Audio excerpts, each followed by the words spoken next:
All right. Welcome, everyone. We're so happy to have you here today at our workshop, Media Interview Prep 101. I'd like to start by introducing the sponsor, who is Eric Monks, the president of Pay Forwards. Eric, thank you so much for joining us. No, we appreciate you having us, Jill. Thank you.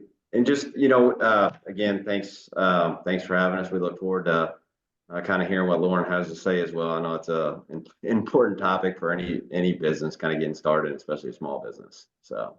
Agreed. Maybe you can tell us a little bit about Pay Forwards and what you do.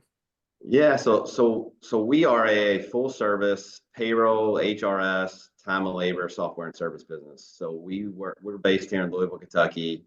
We are a startup in a lot of ways ourselves. I acquired a portion of a business I worked in 5.5 years ago, and we have been kind of entrepreneurs since that point. We work with about 550 small business regionally, everything from, when a company's ready to either pay themselves as owners or hiring their first employees. We kind of look at ourselves in a lot of ways as consulting in the small business market. So we're happy to field questions, answer, when should I hire my first employee? When should it be an employee versus a contract employee?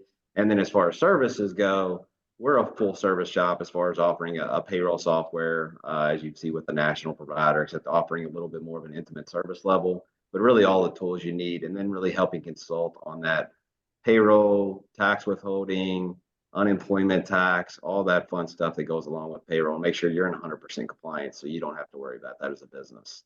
So that's really where we fit in. We're always, again, happy to help if you've got a business that you're not quite to that point yet, but you're wondering when you get there. We're happy to address those questions, have a conversation long before that, just as part of that small business community out there.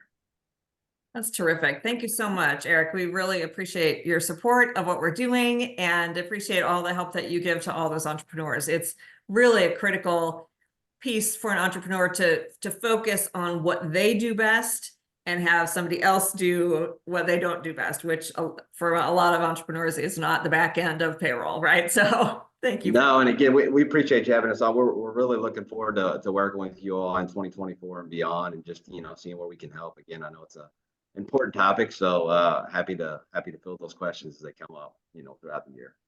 Great, thank you so much, Eric. So Lauren, let's go to you, and I'd love to have you talk. And like Lauren and I have actually known each other for a number of years, worked with each other on a number of projects, and I'm so grateful, Lauren, for you to share your expertise with us today, because this is a topic that is really, kind of it's scary if you're not familiar with being on camera, if you're not comfortable, if you don't know how to prepare. But it's also exciting at the same time, because you know how much help it's going to give you for your business to be seen and to talk about your business to a bigger audience. So please take it away and just maybe start by telling us a little bit about yourself. Yeah, so I'm Lauren Vogel. I'm the Director of Public Relations here at Scooter Media, a boutique PR agency in Covington, Kentucky. My background's been in PR since I graduated from college, so I have over a decade of experience. I've worked in consumer and also in B2B space. So my last agency was a global agency where I worked on brands like ADP, Tate & Lyle, which made Splenda. So I have a lot of exposure in quite a few different industries. Here at Scooter, we serve a lot of nonprofit, restaurant entertainment, economic development, professional service clients. And I really love what I do here. So I get to help all my clients tell really great stories and kind of help reach their audiences and get their message and their products out to the publics. Well, you're amazing. And thank you so much again for sharing all your wisdom with us. So I'm going to hand it over to you, and I'll come back at the end. So everybody knows we are recording this, as you know, and we will share the recording with you. Right after Lauren's presentation is over, I've got a quick thing to tell you about something that's coming up that's related to this topic. And then we're going to open the floor for Q&A. So feel free to type in your questions in the comments as we go, and Jasmine and I will monitor those and make sure Lauren hears your question. All right, thanks, Lauren. Go ahead. Thank you. Jill, do you have the presentation, or do you want me to? I did not have it ready, but I can pop it up really quickly, whatever you prefer. That's okay. If you want to, I can go ahead and share my screen. Okay, great. You have permission. Thank you. Well, maybe if it'll cooperate with me. No Hang problem. tight. All right.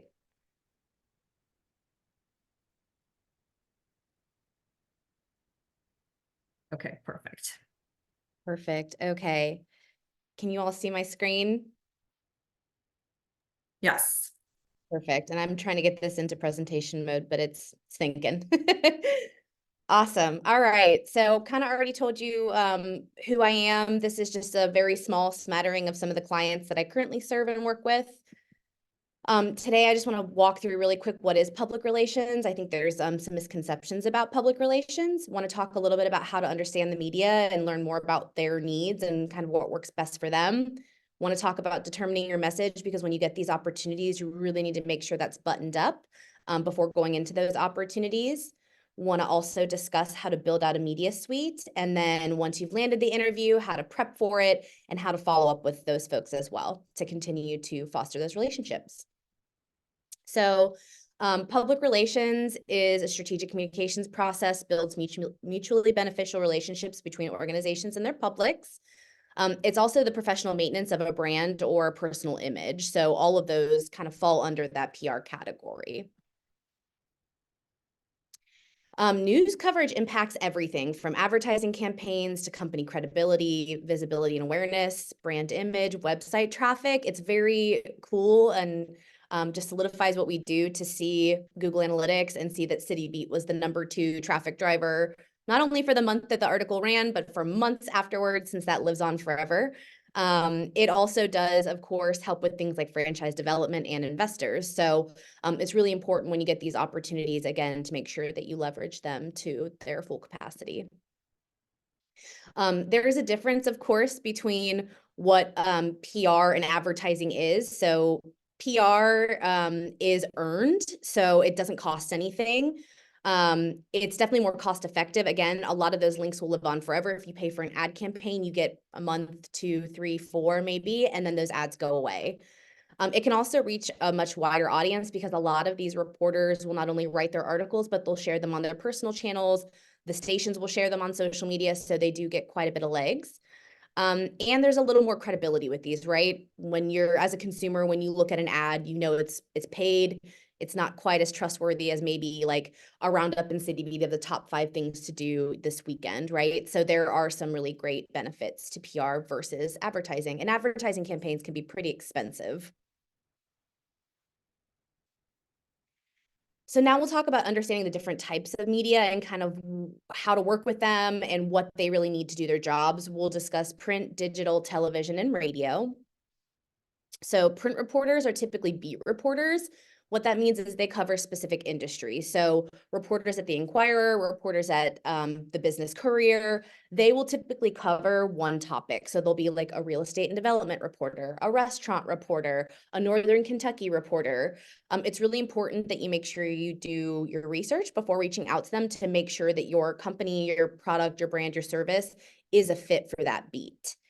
They're definitely going to ask for a lot of background materials. We always provide any fact sheets or photos or images in advance, and also with our pitches, so that they get a better sense of kind of how we're going to build that story out with them. A lot of these interviews are done by phone, sometimes in person, especially like a Business Courier. If they're going to send a photographer out, they'll like to do all of that in person. But a lot of times these are done by phone, so you can keep your talking points and your notes handy.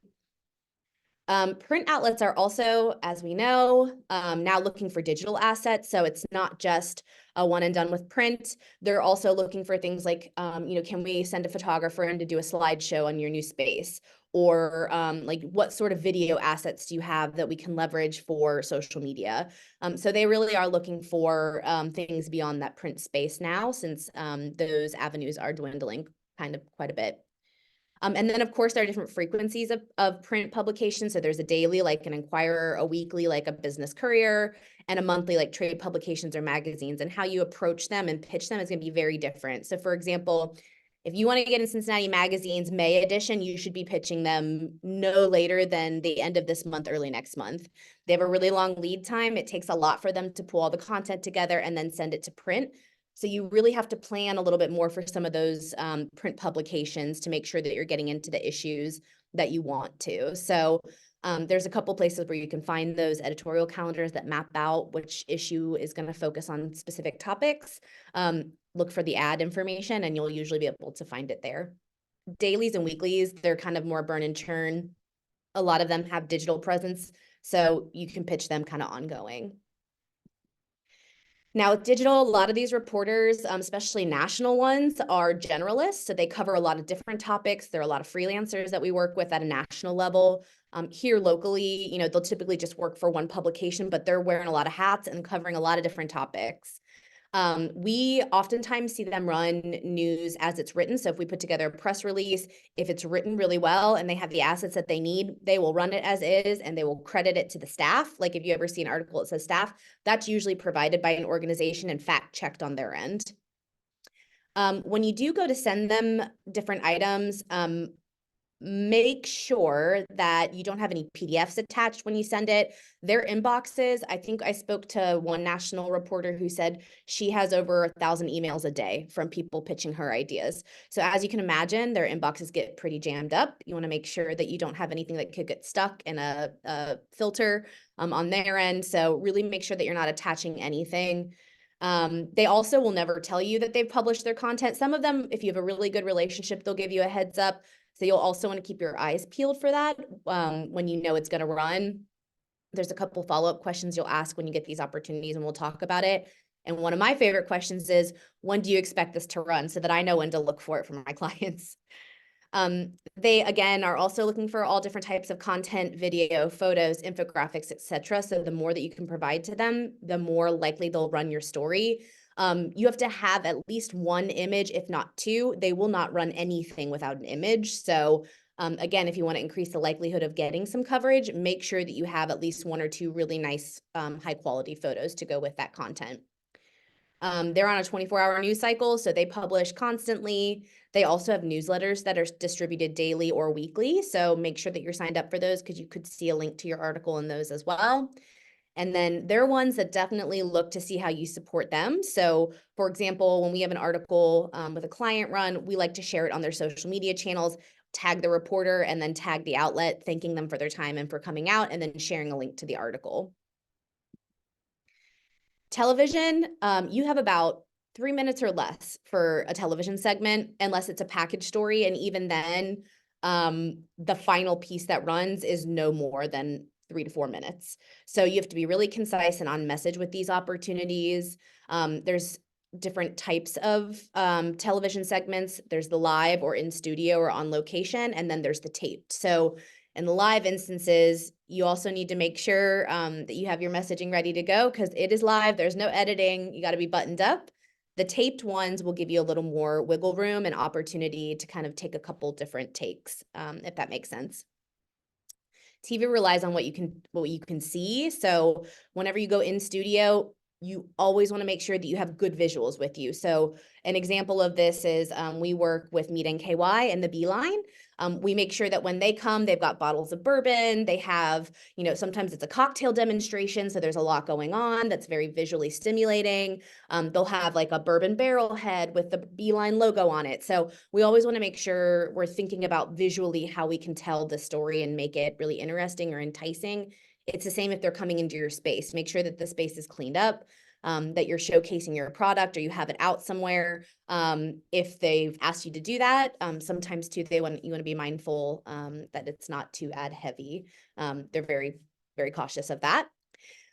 You'll also want to think of things, because you'll be mic'd up, no loud jewelry. That microphone will pick up everything from a big sigh to dangly jewelry. So make sure that you're kind of considering what you're wearing that day when you do have a media opportunity. You also want to make sure you're avoiding any hectic patterns. They do not show well on TV. And of course, make sure that you're wearing a logoed polo or something that represents what you do or what sort of service or product you provide or offer. Again, once that microphone is on, everything that you say is fair game. They can hear you in the production room. If it's an in-studio segment, the producer is locked into all of those. So just be mindful of that. And then, of course, we never want to have what we call a Ricky Bobby moment. You always want to be looking at the reporter having a conversation. You never want to be looking at the camera because it looks super awkward, unless, of course, they cue you to look at the camera at the end of the segment, which they do as kind of a send-off. So those are just a couple of tips and tricks when you get into the television station that will help you look more polished in those opportunities. For radio, again, these are pretty brief. It's very similar to TV. You only have a few minutes unless it's like a panel discussion. Like there's a couple of formats on like WVXU where they're a little more long form. They're for an hour. They'll bring people in and it's just a more conversational opportunity. Most of those, though, you have a phone conversation with one of the contacts there. They record it and then they run it on air a few times throughout the evening. You could be interviewed live on air or taped, which will air later. When you get these opportunities, you always want to make sure that you ask them beforehand so you know whether you have some wiggle room to kind of flub a little bit or if you really got to be on point if it's live. Again, could be in studio or by phone. If it's by phone, make sure that you nobody has a landline anymore, but if you're going to use your cell phone, make sure it's charged and make sure you have great service. And also make sure that you're not in a noisy area because it'll pick up all that background noise. And then, of course, audiences can't see you unless you're in studio. Sometimes they'll have cameras, like the iHeartRadio, they have cameras and photos that they take in studio, so be mindful of that. But for the most part, radio is not a visual aspect, so you'll want to think about how you can tell the story with sound. And again, make sure that you speak very clearly, that you're expressive. You know, I always smile when I'm giving interviews or talking my clients through those because the personality, you can hear it on the radio. So those are just little tips to help kind of maximize your radio opportunities. And then, of course, if you pitch media and they say, sorry, we can't make it, or you have something secured and they have to cancel for breaking news, which happens quite frequently, you always want to make sure that you have opportunities still to get that coverage. So some ways to do that is make sure that you're taking photos at the event if you're hosting an event, or you're sending them additional background information, or you're offering, B-roll footage, which is just video of kind of your product or your service or you kind of engaging with clients or customers.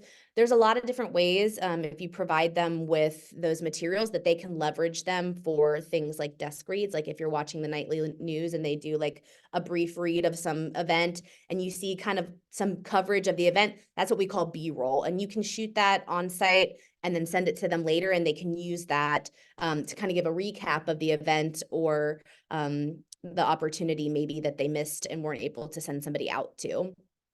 Again, remember that the more complete package that you can give them, the more likely it is that they're going to pick it up. So again, nothing out the door without photos, at least 2, more if you can.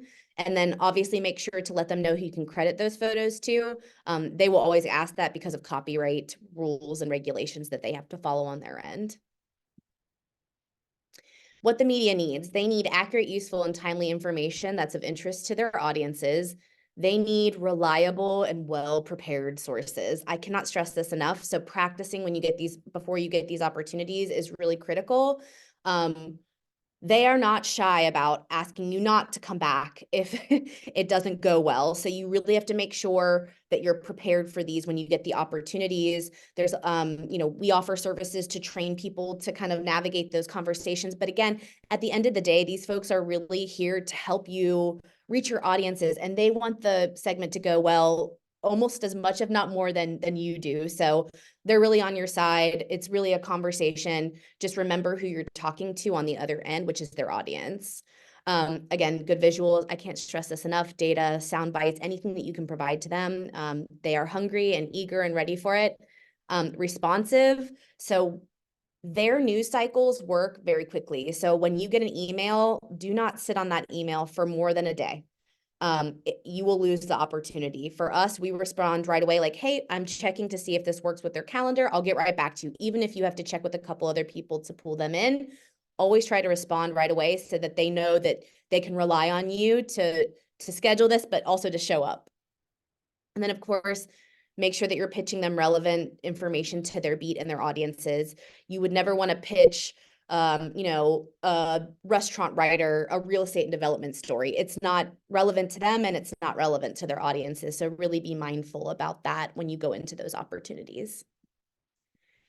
So determining your messaging is super important. It's something that you're going to want to do in advance of finding these opportunities. And you're probably already thinking about this or have done it if you've done any branding work. So really it's thinking about what's that one message that I have to make sure that I get out to these audiences when I have these opportunities. And then what are the 3 supporting topics that I want to make sure that I hit? And we have alum of Aviatra, Abby here, who owns Tickety Boo Treats. When we worked in the past on a project where we came in and presented, we leveraged some of the information that was provided, which Aviatra does a wonderful job of doing for our presenters, so we know who we're talking to. But her big message is that the name of the organization and the product, it was all based on it's all good, right? It's this mindset that we're bringing these new ideas to desserts and treats that are good from ingredients to taste. And then the 3 supporting pillars are, they're providing, a nutritious treat on the go that is in a market that isn't, that there was a miss, right? Like there's not a lot of offerings for things like gluten or vegan or paleo offerings, right? And then the last one is that they're easily accessible. You can find them anywhere. So those were kind of those 3 pillars. And then there's supporting topics that kind of sit underneath each one of those. So you can see how that's kind of fleshed out a little bit more, and how she can use her personal story to drive home some of those messages. That's really also something that's incredibly important that our media loves. They love telling the stories of people. So at the end of the day, if you can relate a client's story or your own story to your product or service, that's what they're looking for. So again, making sure that you're going back to that. You're talking about the problem that it's solving for the audience member. You're talking about how you personally were impacted by this, and that's why you created this business to help others who are in a similar situation. That's the kind of messaging and things that you want to make sure that you focus on when you have those opportunities. So building a media suite, again, you're probably thinking about some of these things already if you're going through branding or you have like sales materials, you can kind of tweak them for media. So it's very similar to a sales toolkit, a media kit is. It could be digital or it could be print or produced or something that you hand out to media as background information. You want to make sure that at the very least you have a 1-page fact sheet that kind of includes just general information on the company, the products, the services that you offer that you can hand out as a takeaway, just in case they need some additional background information. You also want to make sure that you have things like photos or video assets that are included in this. Again, make sure that you have your logo so that they can include that. Links to not only your website, also your social media handles and your phone number, address. You want to be able to make sure that people can find you once they run these stories. And then of course, you want to make sure that there's bios included for any spokespeople or members of your leadership team that you also want to highlight in those opportunities. So this is an example of what these can look like. This is a digital one that we did for a wealth management company. It, again, highlights their executive leadership team. It talks about their key products and services. It was a PDF that was on their website, but people could download it. And so there was additional background information that reporters could leverage if they're like, oh, they mentioned Kelly, but you know what? I forgot where she worked before she went there. So these are just, again, additional background facts and information that they can leverage to go back to or to clarify information from. This is another digital example. We worked with a brand, Sapadilla, which is a green cleaning product company. This had information on the specific products, the different scents that they offered, where you could purchase them, things like that. And then this is a print opportunity or a print example. So Ovation is the big development over in Northern Kentucky here that's taking place. At the time when we put these together, there was nothing there except for a hole in the ground and a parking garage. So we had to really figure out a unique way to show people what the development was look like. So we put together a viewfinder with renderings of what the development would look like so that they could imagine and stand in the spot of where all this is going to be, but then see it in person. So the QR code then linked to additional information, fact sheets, photos, videos, renderings, so that these journalists had all these assets that they can then pull and run with their story. So There's oftentimes opportunities that land in your lap. If you're not actively pitching, which is great, it's a blessing, take it, make sure you run with it. When a reporter reaches out to you, the very first thing that you want to do is clarify with them. Make sure that you understand what topic they're covering. You want to understand what their deadline is. That's definitely one of the most important questions that you can ask, is what their deadline is, especially if they're print or digital. If you don't get that information to them by their deadline, they will run the story without you, or they won't run the story at all. So that's a very important question to ask right off the bat. And then if you need to gather some more information, or you need to check in with your team, just say, hey, thank you so much. Let me go ahead and reach out to my team. I'll get right back to you as soon as I can. So that gives you kind of an idea of when you need to get back to them, and you can information gather in the background. You want to make sure that if you have a communications person or a PR partner or somebody who's helping you with that, that you reach out to them and pull them in right away, so you can talk about kind of how to strategize and leverage the opportunity to the best of the ability. And then, of course, you want to prepare. So determine those key talking points, 2 to 3, that you want to cover. Again, you only have a few minutes really to get your message out, unless it's print or digital. You always want to make sure that you understand who the audience is. So make sure that you take a look through the publication. You get a sense of the type of articles that they write. You want to review the reporter's past coverage. Oftentimes, this sets off red flags for us sometimes if we know that we have a tough reporter, so that we know that we're going to want to spend some more time with our client, really preparing them for some harder questions. It also gives you a sense of how they might tell your story. So you might pull in specific facts that you're like, oh, they really want to focus on the human interest side of things. So I know I need to make sure I have a client story ready to go. You also want to make sure that you then practice and rehearse and engage others to prepare. It feels so weird to practice in the mirror, or to have fake interviews or conversations with people, but it's super valuable, and it gives you an opportunity to kind of practice not only what you're saying, but how you present yourself visually, your voice inflection. It also will give the other person an opportunity to ask you questions, or why didn't you talk about this? Or, this might be actually more important to focus on. So it really does help you kind of fine tune yourself and your message before you go in. And then, of course, think about those visuals. You want to make sure, if you're going to bring props into the studio, you think exactly what you'll need, and be prepared to have in the studio. That's especially important if you get a cooking demo. Some of these stations have full kitchens. Some of them have a hot plate. So you'll really have to think about all the things that you'll need to pack to make that a successful segment. Same with if you're on site, what is that backdrop? What tells the story of my product or service the best? And how can I visually represent that when we have them on site to tell that story for us? And then also, again, make sure that you take time to understand the format, location, and attire that's needed for this. So format, make sure you either read, watch, or listen to previous stories or segments. It'll give you a really great idea, again, of the types of questions that they're going to ask, but also the visuals that you'll need. Location, make sure too that you ask if it's in studio or on site. Had some issues before with clients where they're like, oh, I thought it was on site. I'm like, it's in studio, so make sure you pack everything. And they're like, oh, I didn't think about that. So again, really important questions to ask to make sure that you have everything that you need when you go into these opportunities. And then finally, think about what you're going to wear. Branded polos or something that represents what you do. So a chef's coat for restaurants would be ideal. And then when you get on there, make sure that you're confident. You're the expert in the space. It's your business. It's your brand. It's your product and service. So no one's really going to know it as well as you. Make sure that you're clear. Again, use really concise language, no jargon. You're speaking to the general public oftentimes in these opportunities, unless it's a very, science or industry specific opportunity. You really want to stay away from jargon. You also want to be focused. So again, repeat your key points 3 times if you can. The main thing that I want to reiterate is, if I could just say one more thing again, right? You just always want to get back to that one thing that you want to make sure people come back to and remember from the opportunity that you've secured. And then, of course, just be helpful. Any additional information or resources that you can offer to the reporter. These folks, when I say wear a lot of hats, wear a lot of hats. So the easier you can make their job, the more likely it is that they're going to want to work with you.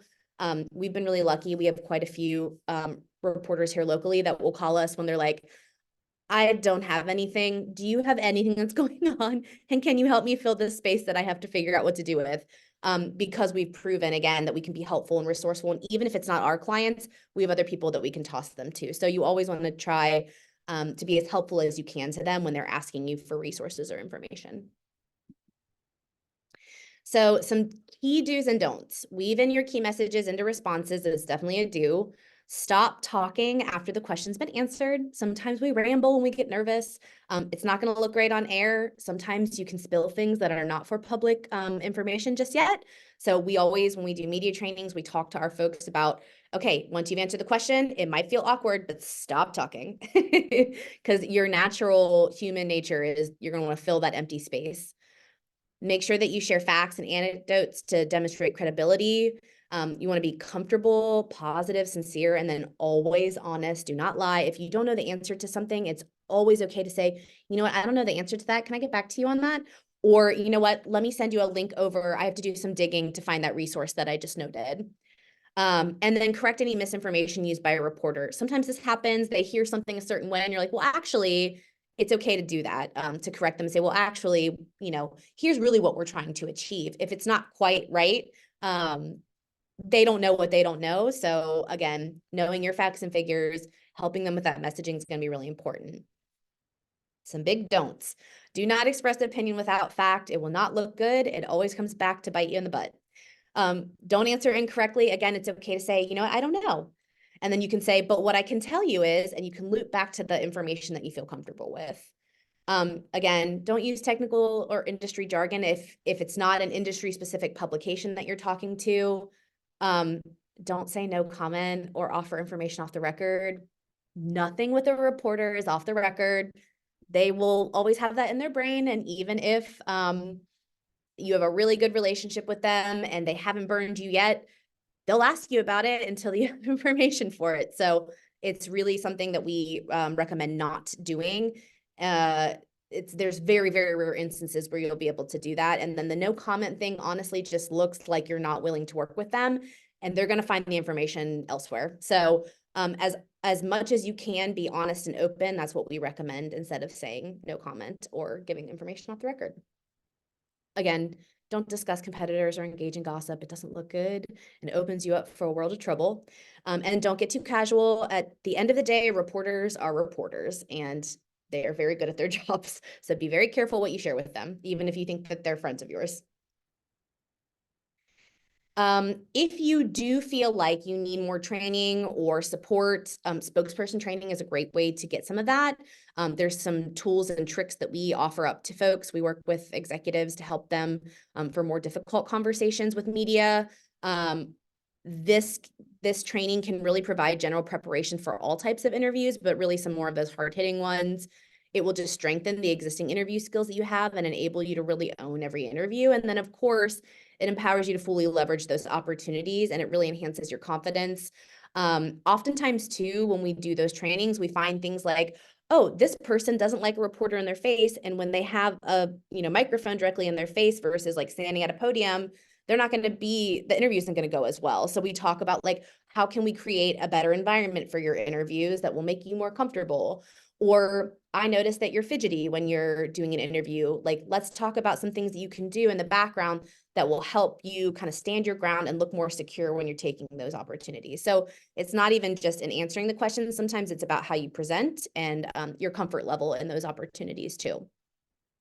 So of course, after you have the opportunity wraps up, you want to make sure that you're doing a couple of things. One, you want to thank them for their time and for the opportunity. We always go back to them when we have follow-up items and say, thanks again. Obviously when you have them in person, you want to thank them. Make sure that you contact your team and debrief. You want to talk about how it went, what was the tone that it took.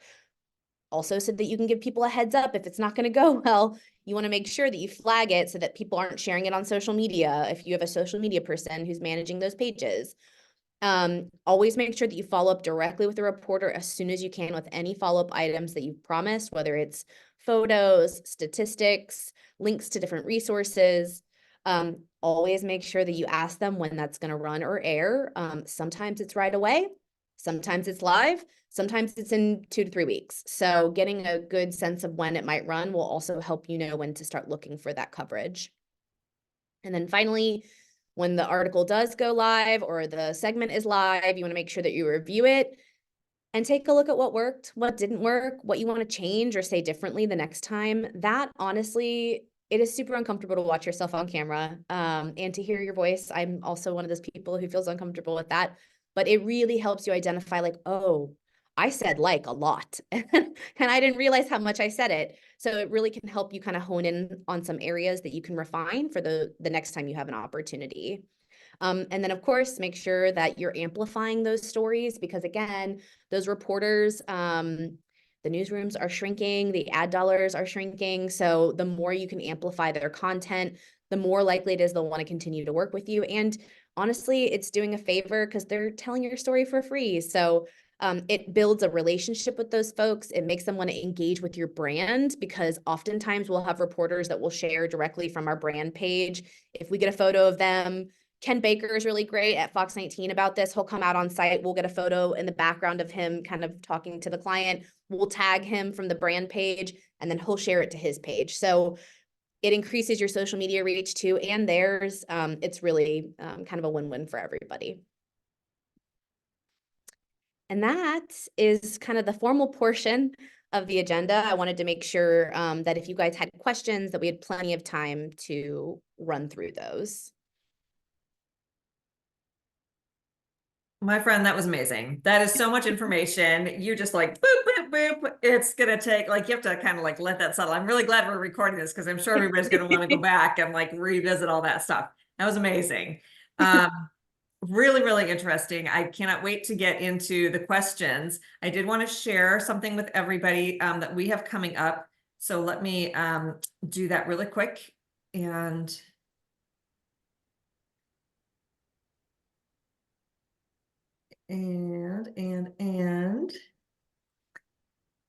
so if anybody doesn't know who we are, Aviator Accelerators, we help women start and grow their businesses.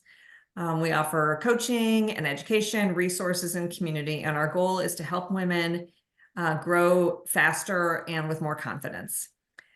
So one of the things that we have coming up is a masterclass that is on a very related topic here. So I was very interested to hear about the speaker training that you, or the interview training that you do, Lauren. That was really great resource. It's very complementary to this class. So this is a master class. This is an in-person one-day class it'll be in Covington on February 24th. Increase your visibility through impactful public speaking. So it's going to, there's a lot to it. And I think Lauren is going to share some resources that we can share at that class. So thank you in advance, Lauren, for that. This class is going to be, if you're uncomfortable with public speaking, it's going to give you an opportunity to practice in a friendly situation. So, kind of a small group. Lori Kirstein, who runs and started years ago a project called the Goodbye Good Girl Project. She is all about helping women amplify their voice. And she's going to spend a lot of time during this masterclass helping people find their authentic voice, because that's one of the things that she has found. When you're on stage, if you're being authentic, it's much easier. You're much more comfortable. You're more poised. You can be a little goofy if you yourself are a little goofy. Like it really transforms the way that you speak when you found your authentic voice and your authentic message. So I welcome everybody to come and join us for that class. And I will stop sharing and we will get to questions. So Jasmine, do we have questions yet? We do not have any specific questions, well, but I we're do. here So, now. and it sounds, so Lori, if you have a question, also you're welcome to, we'll call you, or you can just put it in the chat. But one of the questions that I had initially, I just jotted down Ricky Bobby moment. Okay, I have not seen that movie. I know which one you're talking about. It's Talladega Nights, right? Yeah. Tell me the It's specifics. the scene where he's like in the interview and he's like, I don't know what to do with my hands. And he's staring directly at the camera. And I don't know if any of you have seen any terrible interviews where like the person cannot stop looking at the camera. but it looks like very used car salesman-y. It just doesn't feel natural. So that's why we always want to say, like, the reporter is there to lead you along the conversation, and it should look like you're having a conversation with them. So that's kind of what I joke and say is a Ricky Bobby moment, where he's like, also, I don't know what to do with my hands, and he's just staring at the screen, and it's super uncomfortable for everybody involved. No one does awkward leg better than Will Ferrell, that's for sure. Really, he's the master of it. Also, when you said provide photos and B-roll, should we take it landscape or portrait? Because I've seen on TV, that they know how to do portrait, they blur the background, but I didn't know if that's really not their preference. What do you think? So for TV, it's tricky because we always like to have a mix of both so they can use it for social media. Again, many of them are not only responsible for putting package stories together that air on TV, they're also putting them on YouTube or sharing them on their social media channels. So we like to do a little bit of both, but for TV, horizontal is ideal. And you want to make sure that you're using the HD, like the high definition function on your camera. As opposed to like the selfie version. Yes. You want to make sure that you're using that back camera, because this is honestly better than most of the cameras that are out there at this point. Again, most of our media, I'm sure you saw in that little smattering on the photos of people in studio, most of the folks are bringing their iPhones out now to shoot their segments. They don't even have real cameras anymore. They're using their iPhones. So that quality is pretty good, and it works really well for their needs. So again, if you think about the TV, it's more horizontal versus like social media, which is on your phone. So that's what we typically would recommend is for B-roll. You want to shoot it horizontally, but it's good to have both just in case. Yes. Okay, that's good. Laura So you does have a question Okay. whenever we're ready. Go ahead. Go ahead, Jess. Or Lauren, it's all you. Laura, it's all you. Oh, you want to come on Okay, camera? great. Oh, wonderful. Thank you. Thanks so much. Yeah, thank you so much for the presentation. It was really helpful. I have sort of two related questions. One is about, pitching. So the work that I do, I help folks have better conversations about tough topics. And I'm really looking ahead to this election cycle as a prime moment where the work that I do is going to be extra valuable. So, I have something, what I feel like is a good relevant pitch in mind, especially for local folks who cover kind of local politics and government. How do I, as a, first time entrepreneur, random person, just pitch a story? Is that a thing that happens? You said folks get these pitches all the time. Is it worth trying? Yes. So a couple of things to consider specifically around the election cycle. Good luck getting anybody in November. They are covered from October to November in election coverage. When you might want to start pitching is early September, late August. And really what you might want to think about is the folks that it might resonate the most with. So like parents, maybe around like difficult conversations. I don't know if this is like the area that you focus in, but like thinking about like a family magazine pitch, right? Like how to prepare your family for a tough topics that might come up during the election cycle, right? That could be a really good pitch. And those ladies are great. Amanda, you can find most of the time the reporter's information is online. If you go to any page, so like the Inquirer, if you go to our staff page, they'll have everybody listed, their emails on there, what beat they cover, what topics they typically write about. Same with the Business Courier, same with like City Beat, they'll have their staff listed. Honestly, if you click on if you look at an article and you're like, oh, this is a relevant topic, and you see who the author is, if you click on it, it'll usually take them to like their either the articles that they've written or their information where you can pull that. So it's pretty easy to find it. They try to make themselves pretty accessible. It's the same with TV. If you go to their staff, they'll have that listed. You also can do kind of just a general pitch to the news desks for TV. They have, again, all that information very easy to find online. But really what you're going to want to do is just make sure you tee it up properly. Like, everyone's going to have uncomfortable topics that they're not going to want to talk about or they're going to want to avoid during this election season. So, here's 5 tips that would be helpful, and I'd be more than happy to come on and talk through these with you, in studio, or I can provide you with just a list that you can leverage in any stories that you're working on. So that's how I would tee it up. Is they love like a top 5 things, or a top, like the 3 things to prepare your family to, talk through that might be difficult in November. I think that is probably the way that I would tee that up to them. And it's honestly too, again, just thinking about the relevant cycles, the news cycles, and when you want to get in front of them. It's going to be August probably, that I would start reaching out to them about that topic. Right. Thanks. Yeah, that's super helpful. problem. If I can ask a related question. So again, on Yeah. this line of politics, which is sometimes a tough thing to talk about, aside from my role, my business, I am actually running for office this year. And Okay. I don't know if that makes me like untouchable by the media. If I want to talk about the work that I do, yes, it's related to politics, but I'm not trying to pitch myself as a candidate, but I'm not sure if I can even walk that line at all. I think that's an interesting one. And honestly, I don't know. I don't think that it would be a conflict of interest as long as you go in saying like, I want to pitch my business.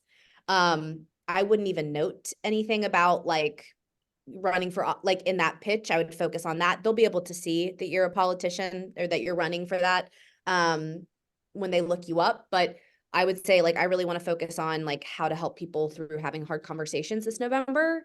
And I would love to share my expertise to help make some of those conversations a little easier for people, for your viewers or your listeners or your readers. For sure. Thank you so much. No problem. I had a question too, Lauren, related to something that you mentioned. I think you said you have a circus that provides training. Is that like a media circus thing, or did I mishear you? Maybe you misheard me. Okay. It's like, I want to go to the circus. Yeah. Sometimes, honestly, sometimes working with the media feels like a circus. I know, that's why I thought you named it like that, like a clever. Okay. Yeah. I will say, a couple of things to be mindful of. I mean, this is going to be a tough year for coverage. We're already telling our clients like October, November is going to be a tough sell unless it's like big news. These folks are typically stretched very thin anyway, but during election season, it is worse.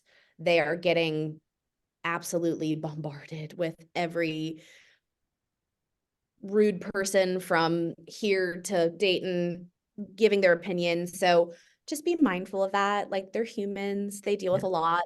So when you do pitch them, just, hey, I know it's crazy. It's election season. Wanted to share this information with you if you can find it helpful or if you need a break from the coverage, right? Like that's how we always position it. Like we want to recognize you're human. Things are terrible right now. And we know that. We're trying not to make your life any more difficult. But here's something that you might want to cover that'll give you a break from the monotonous, political conversation or the tough topics that people don't want to talk about. So it's not impossible to get coverage during those months. It's a tough sell. That's really good Yeah. to know, especially for AVHR. We have our fall wob crawl, I was thinking the same thing. crawl, and I thought, Yeah.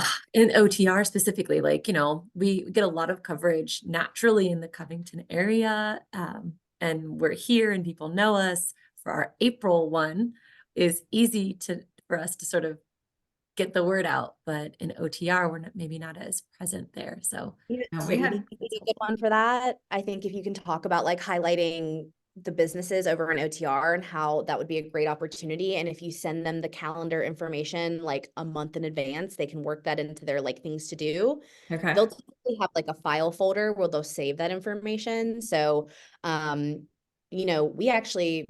we recommend to our clients. Now, we don't always get this luxury because sometimes events come together very last minute, but we recommend that we have at least 3 to 6 months for calendar alerts to make sure that we're getting in front of everybody that we need. Again, some of those print lead times are like 3 months to 4 months out. So the sooner you can get in front of them, the better. 3 months is really the rule of thumb, though, if you want to try to get in those calendar listings. And then Luann Gibbs over at the Inquirer, she would be a great one for events because they do like her and Rasputin do a big roundup of all the different events that are going on in Cincinnati. Right. super lovely. Send them a photo. They definitely will want a photo for it, but they definitely would consider including that. And they're not covering politics. They're covering fun stuff. So they'd be a great one for you guys. Good, thank you. Problem. Any other questions? And otherwise we'll let Lauren go. and I thank absolutely you. loved the suggestion of watching the source that you're looking to pitch beforehand. I think there's a lot to be looked at there. Not only the things you mentioned, like what kinds of questions they'll be asking and what kinds of things they like to cover, but even what color is the background for where they have these conversations, right? Like, I know it sounds silly, but like, you don't want to be wearing blue with a blue background, Which right? happened to me. That's what she's referring Maybe a little to. Something flowing that head. happened. Yes, Yeah, yes, definitely don't want to do that. that is very true. Yeah. Also, I would say, like, I appeared when we were talking about the web crawl. I appeared with two women, and we just happened to coordinate our outfits. Like the day that I wore cool colors, she also did, and the day that I wore autumn colors, she also did. But it was not planned, and I'm really grateful that it happened to work out, because it would have looked really weird if had we been so, not coordinated. I just think, Coordinated. yeah, it looked awkward. So that's another thing to think about. Yeah, we love a coordination moment. I mean, when we're pitching clients, we're like, wear the branded polo. Yeah. Do you know, like, if you're wearing a hat or anything, it's got to have a logo on it. Like, you can't go in there without a logo. Good. So that usually helps kind of Mhm. ease that. That's a good point. Yeah. Well, thank you again so much, Lauren. And as I said, we'll send out this recording to everybody, and keep an eye on what else we have going on, everybody. Follow us on Eventbrite if you like. That's where we put other workshops and webinars like this. And thank you again so Thank you much. all.